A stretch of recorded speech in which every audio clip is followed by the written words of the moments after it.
Hello everyone, मेरा नाम है Kartik Singh Rajput and welcome to my channel civil preparation 24/7। Previous lecture में हम लोगों ने सिख एम्पायर को डिस्कस कर चुके हैं। सिख एम्पायर यानी कि महाराजा रंजीत सिंह, उनके सक्सेसर्स और एंग्लो सिख वॉर। ये लेक्चर थोड़ा सा इम्पोर्टेंट या एक तरीके से ज्यादा स्पेशल कह लीजिए, क्योंकि इसमें मैंने केवल और केवल डेट्स और इम्पोर्टेंट इवेंट्स की बात की हुई है। यानी कि ये जहां तक हम लोग आ चुके हैं, यानी कि ये सिख वॉर तक, इन सारे वीडियोस के डेट्स का एक कलेक्शन मैं आपके लिए लेके आया हूं, ताकि आपको ये पढ़ते ही जो प्रीवियस लेक्चर्स के पूरी थ्योरी थी, मतलब वो चीज आपके दिमाग में रिकॉल हो जाए। तो आइए शुरू करते हैं आज का लेक्चर। टॉपिक है हमारा अराइवल ऑफ यूरोपियंस। ये सारे इंडिविजुअल टॉपिक्स आपने प्रीवियस लेक्चर में पढ़े होंगे। आइए बस इनकी केवल डेट्स को एक तरीके से मेमोराइज करने की कोशिश करते हैं और शुरू करते हैं।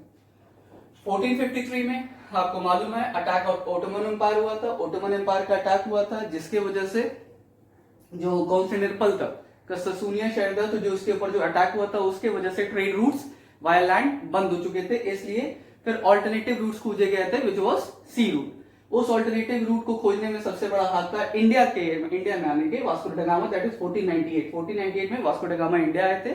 केप ऑफ गुड होप जो सी रूट था उसको और ये मतलब इसी क्रम में हम लोग आप पीछे चले तो जरा 1492 में कोलंबस ने डिस्कवर की थी यूएसए को। कोलंबस ने यूएसए की खोज की थी और 1498 में वास्को ड गामा ने इंडिया की ओर खोजा। 1498 में पुर्तगाल ईस्ट इंडिया कंपनी ये बनी थी। अब मैंने अब इसको चाहता तो मैं क्रम से लिख सकता था, एक मतलब 14 15 ऐसे करके, बट मैंने एक थोड़ा सा पार्ट समझ लीजिए उस तरीके से, ताकि ये पुर्तगाल का हो जाए, ये पुर्तगाल का हो जाए, ये पुर्तगाल का हो जाए। तो एक तरीके से अराइवल है, फिर उसके बाद से इसके कंपनी का फॉर्म है, फिर उसके बाद से उसकी फैक्ट्री का फॉर्म कि कब कब हुआ। तो 1498 में वास्को ड गामा इंडिया आता है। 1498 में ही पुर्तगाल ईस्ट इंडिया कंपनी बनती है और 1503 में फर्स्ट फैक्ट्री सेटअप हो जाती है ऑफ पुर्तगाल इन कोचीन। तो इसको आप एक इस तरीके के पैकेज से याद कर सकते हैं। 1498 का ये रहा पुर्तगाल वाला पोर्शन।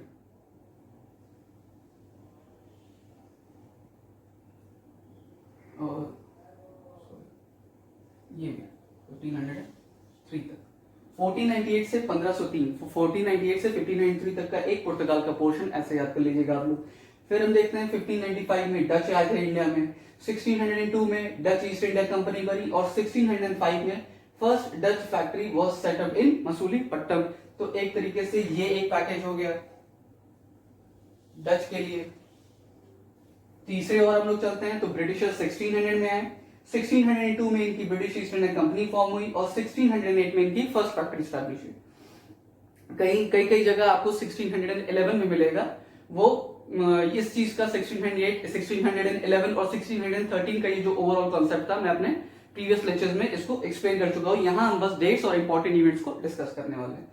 तो ये रहा आपका ब्रिटिश का एक पार्ट और ये फिर रहा फ्रेंच कब आया इंडिया में? 1664 में। फ्रेंच ईस्ट इंडिया कंपनी 1664 में बनी है और 1668 में सूरत में ही पहली फैक्ट्री सेटअप हुई।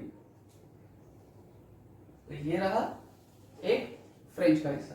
आइए अब कुछ ये जो यूरोपियन कंट्रीज थे उनको कुछ इंडिविजुअल लेवल पे जो और इंपॉर्टेंट चीजें थी उनकी, वो मैंने लिखी हुई है। तो आइए शुरू करते हैं पुर्तगाल से। पुर्तगाल 1510 में पुर्तगाल ने गोवा को कब्जा लिया था, ये आपको याद हो गया।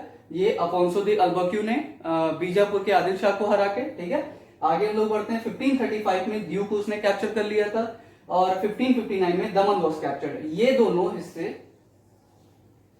10th गवर्नर या वाइसरॉय चाहे जो कह लीजिए, न्यूनादी कुन्हा ने किया था। और ये जो गोवा का कैप्चरिंग है ये अफोंसो दे अल्बक्यू ने किया था। तो ये ध्यान रखिएगा, ये कुछ इंपॉर्टेंट डेट्स हैं। ये बस मैंने इसलिए आपको लेके आया हूं ताकि जो है इसका आप एक ओवरऑल एक बार इसको देख के प्रीवियस सारे जितनी भी थ्योरीज चली है हमारे प्रीवियस लेक्चर में उसको रिकॉल कर लीजिए। अगर आपने मेरा भी वीडियोस नहीं देखा है तो उसको जाइए और उसको देखिए।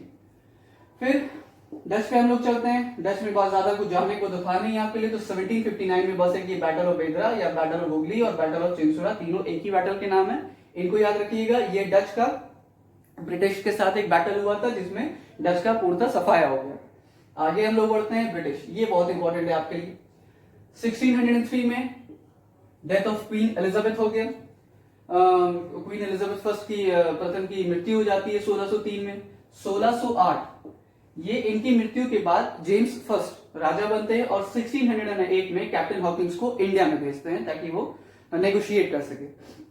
फिर 1615 में सर थॉमस रो ये भी आते हैं इंडिया में और दोनों के दोनों जहांगीर के ही कोर्ट में आते हैं। ठीक है, तो ये छोटा सा ये 1632 ये गोल्डन फरमान क्या है, ये लास्ट लेक्चर में हमने डिस्कस किया ही था कि गोलकोंडा के जो सुल्तान हुआ करते थे उन्होंने फ्री ट्रेड 500 पगोदा पर एनम मतलब ये वार्षिक कर के हिसाब से 500 पगोदा के इनको ब्रिटिशर्स को फ्री ट्रेड करने का एक दे दिया था। तो एक तरीके से ब्रिटिशर्स के लिए एक सुनहरा फरमान था तरीके का जारी हुआ। फिर 1661 में हम लोग ने देखा, अब यहां से ये कि किस तरीके से ब्रिटिशर्स कितने मजबूत हुए जा रहे हैं। क्यों? कैथरीन जो पुर्तगाल की एक प्रिंसेस हुआ करती थी, उनका चार्ल्स द्वितीय से शादी हो जाती है। चार्ल्स द्वितीय हमारे ये ब्रिटेन के राजा या प्रिंस रहते हैं। फिर यही 1661 के बाद 1661 में कैथरीन की जो शादी चार्ल्स टू से हुई रहती है, तो चार्ल्स टू को दहेज में या डाउरी में एक तरीके से मुंबई रीजन दे दिया जाता है। उसी मुंबई रीजन को 1668 में Charles British east India company को दे देते हैं। ठीक है, 1686 की बात करें तो Anglo Mughal war popularly known as Child war, इसमें ये है ना कि ये Aurangzeb versus sir John Child ये लड़ा गया था और इसमें औरंगजेब की जीत हुई थी और ये सर जॉन चाइल्ड जो है इनको एक तरीके से निष्कासित करने का वो दे दिया गया था। बट जो है ब्रिटिश ये कुछ सुलह होती है इन दोनों लोग के बीच में, ट्रीटी होती है और ये ब्रिटिशर्स को रुकने का एक और इजाजत दी जाती है कि आप रुकिए और चलिए अपना बिजनेस सेटअप कीजिए और 1.5 लाख रुपए का करीब करीब फाइन भरना पड़ता है उस समय। ठीक है, आगे हम लोग चलते हैं। ये तो एक बहुत ही इंपॉर्टेंट डेट है, फर्रुख शेयर 1717 में। आपको याद होगा कि इन्होंने एक लेटर ऑफ अथॉरिटी या आदेश पत्र जारी किया था ब्रिटिशर्स के फेवर में, जिसको ब्रिटिशर्स का मैग्ना कार्टा भी कहा जाता है। इसमें कई इंपॉर्टेंट रियायतें और जो चीजें दी गई थी कि आप दस्तक इशू कर सकते हैं, सूरत को ले सकते हैं 3000 10,000 और जो है कई वार्षिक किराए पे वार्षिक कर पे जो है इन्होंने फ्री ट्रेड का वो दे दिया था। ये सब प्रीवियस लेक्चर में आप लोग एक बार देख लीजिएगा। ये मैं बस केवल इसलिए डिस्कस कर रहा हूं ताकि आपको ये डेट्स याद रहे और ये डेट याद हो जाएंगी तो प्रीवियस पूरा लेक्चर आपको एकदम से रिकॉल हो जाएगा। ठीक है, डैनिश कंपनी के बारे में आते तो डैनिश कंपनी के ज्यादा बारे में पढ़ने कुछ है नहीं। 1616 में डैनिश कंपनी इंडिया में आई थी और उनकी फर्स्ट फैक्ट्री तंजौर में लगी थी। स्वीडिश कंपनी के बारे में, इनके बारे में बस एक ये इंपॉर्टेंट पॉइंट है कि ये लास्ट यूरोपियन जो इंडिया में आए। ठीक है, और आगे हम लोग चलते हैं तो फ्रेंच के बारे में हम लोग क्या पढ़ते हैं कि 1673 में इन्होंने पौंडीचेरी को कब्जा लिया था और फॉलोड बाय चंद्रनगर, यानी कि 1673 में पौंडीचेरी को कब्जा लिया था और 1674 में एक ही साल बाद चंद्रनगर को भी कब्जा लिया। और ये बैटल बहुत ही इंपॉर्टेंट है, बैटल ऑफ वांडीवाश। ये इसलिए इंपॉर्टेंट, ये जनवरी 22 1760 में ये बैटल लड़ी गई थी between British and the French. और ये ज्यादा इंपॉर्टेंट इसलिए है क्योंकि ये इंडिया में आमने सामने ब्रिटिश और फ्रेंच भिड़ गए थे और इसमें फ्रेंच की एक तरीके से बुरी तरीके से हार हो जाती है और उनको कुछ ही एरियाज में समेट के रख दिया जाता है। तो ये important dates and events till now, यानी कि जो एंग्लो सिख वॉर तक अभी हम लोग पढ़ रहे हैं, ये मैंने एक कंपाइलेशन ऑफ डेट्स आपके लिए और इंपॉर्टेंट इवेंट्स आपके लिए कंपाइल किया हुआ है ताकि आप इसको डेट्स को पढ़ें, समझें, याद करें और जैसे ये याद हो जाएगा तो प्रीवियस जितने भी लेक्चर्स हमने अभी तक डिस्कस किए हैं वो एकदम आपको रिकॉल हो जाएगा हर एक चीज। तो अगर आपको ये मेरा लेक्चर अच्छा लगा है तो मेरे वीडियो को लाइक कीजिए, चैनल को सब्सक्राइब कीजिए। टेक केयर, पढ़ते रहिए।